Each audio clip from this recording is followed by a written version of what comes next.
Hi, welcome to this week's edition of WPLD Lamplighter News. I'm Grace. And I'm Connor. First, we're going to go over to Rachel to hear how the season's played out. The fall sports here at Dunbar are coming to a close as the season is wrapping up. These sports included football, cross country, volleyball, and boys and girls soccer and golf.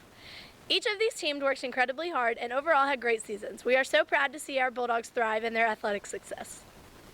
Last Tuesday, the Dunbar girls volleyball team competed in their senior night against Bryan Station High School. The Bulldogs swept the defenders 3-0, making their league record 5-1. The freshman and JV teams also defeated Bryan Station. In addition, the JV team recently won the JV City Tournament with wins over Lexington Catholic, Henry Clay, and Tates Creek. The Varsity District Tournament begins this week, where the Lady Dogs will compete on Tuesday in our very own Dunbar gym. The top two teams from districts will advance to regionals, which will also be held at Dunbar the following week. The volleyball team will need to win regionals if they want to advance to state again this year. Make sure to pack the student section for these exciting games. Seniors this year are Rachel Stevenson, Madison Winstead, Leah Edmond, Carrie Ann Ferguson, and Katie Shunk. Before Tuesday's game, these seniors were honored on the court and joined by their families and coaches, including head coach Jenny Morgan. The girls' soccer season is winding down as they have played some of their last regular season games. Before Friday, they had a record of 12-7 with 2 tied games. Their most recent game was Friday, October 16th against Catholic. Captain Sloan Cromwell, Morgan Green, and Mimi Floriel have led a great season for the Lady Bulldogs, and we are overjoyed with the accomplishments they have made.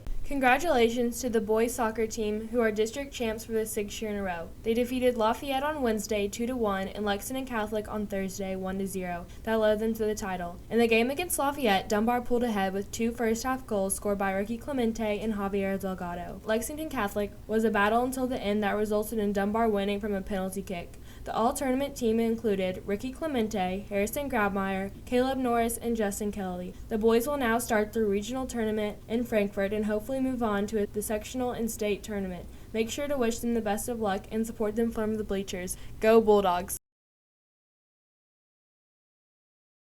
Dunbar football is winding down their season as they have one more home game left.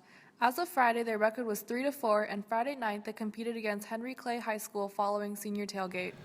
Well, we've got a couple big district games coming up. Henry Clay and Scott County are both district, and then we play one of the state's perennial powers in Bull County, and then after that the playoffs. Well, the first thing is if we do well in the district, it'll give us a chance possibly to have home game in the playoffs. You know, football is a game of mistakes a lot of times, so if we can cut the mistakes down, it gives us a better chance to win. This Friday, October 23rd, the Bulldogs will play Scott County. Make sure to pack the pound for the last home game of the year. Standout junior Dontel Brown was selected as the PLD Lamplighter's Student Athlete of this week, so make sure you're heading to our website to watch his video. Playoffs begin on November the 6th. Go Bulldogs!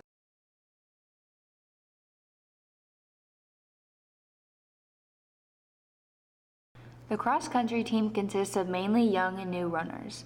According to Coach Milan, they are a very tight-knit team and spend a lot of time together on and off the track. They run every day except for Sunday, and they have had 4 meets so far. We wish them luck at the state championship on November 11th. With the fall sports at Dunbar coming to an end, it's now time to look at the accomplishments of our sports teams. Both the boys and girls golf teams have had hugely successful seasons. The girls team has been to numerous tournaments. At one tournament, they tied the #1 team in the state. At a later date, beat them. Recently, they won the city tournament and were 1 stroke away from winning the region, making them runners-up. Last week, they traveled to state where they placed 3rd overall, a huge accomplishment. It was a great way to end the season. Congrats, girls. The boys golf team, who has competed in 13 tournaments this season, has also been very successful. They've had several low scores resulting in tournament wins. They competed in districts and then continued to the region tournament, where they shot a combined score of 317. At regions, the lowest scorers were Alan Showalter with a 75, Zach Wheeler with a 78, and Ethan Hill with a 79. Congratulations on a great season.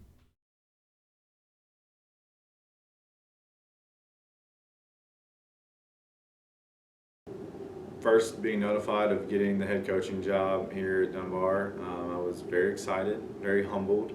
Growing up in this school, I went to school here, so it's very exciting to be able to coach at your alma mater. And there are some teachers still in the building that were my teachers when I was here in high school. I think the thing about basketball that I love the most is that it teaches you more than just basketball. It's about life. You learn what your limitations are. It pushes you mentally, it pushes you physically, and all those things correspond to your life and your life skills. I have a passion for the game. I love the girls on the team. I've been coaching here for 5 years, so I think we have a great relationship. We've created a family atmosphere, and we break every huddle with the word family. He's been pushing us to work harder in conditioning and practice.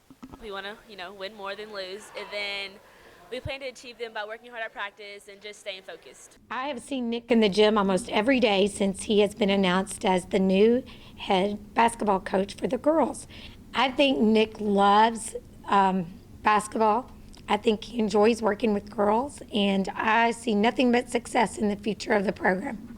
Next, we'll go over to Matt to introduce the Magnet program and our new MSTC director, Miss Young.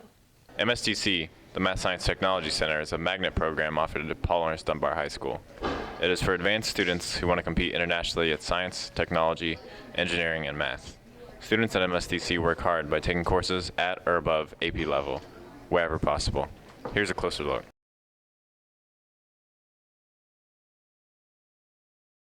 I've been with the program since it started. I've worked as a teacher. I've also been a parent. I've got a son that's in the program.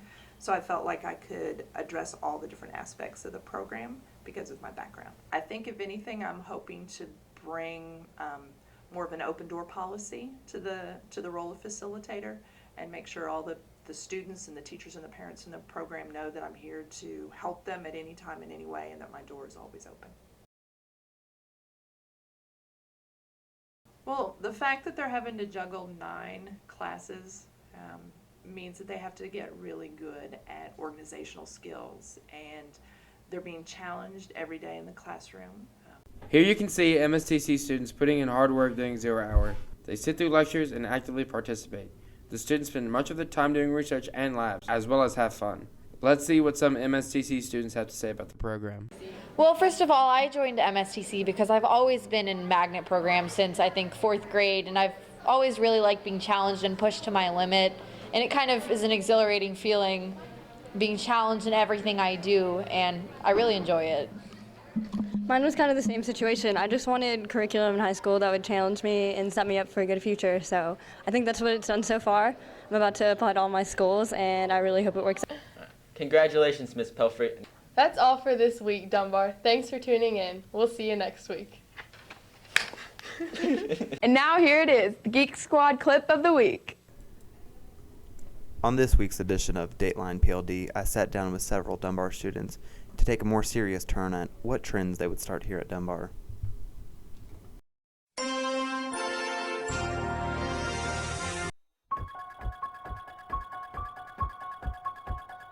If you could start a trend, what would it be? School spirits.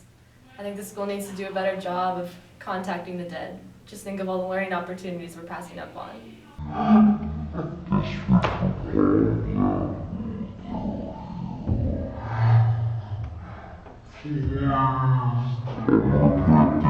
If you could start a trend, what would it be? I would definitely have to say dogs because they replace the holes in your heart that aren't filled by boys.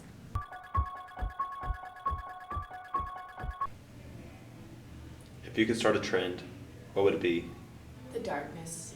I love the dark. Everything about it is just so welcoming and comforting.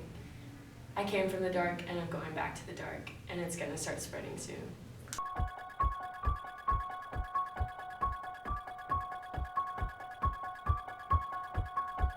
If you could start a trend, what would it be? Gloves. Everybody should wear them. Wool gloves, rubber gloves, mittens.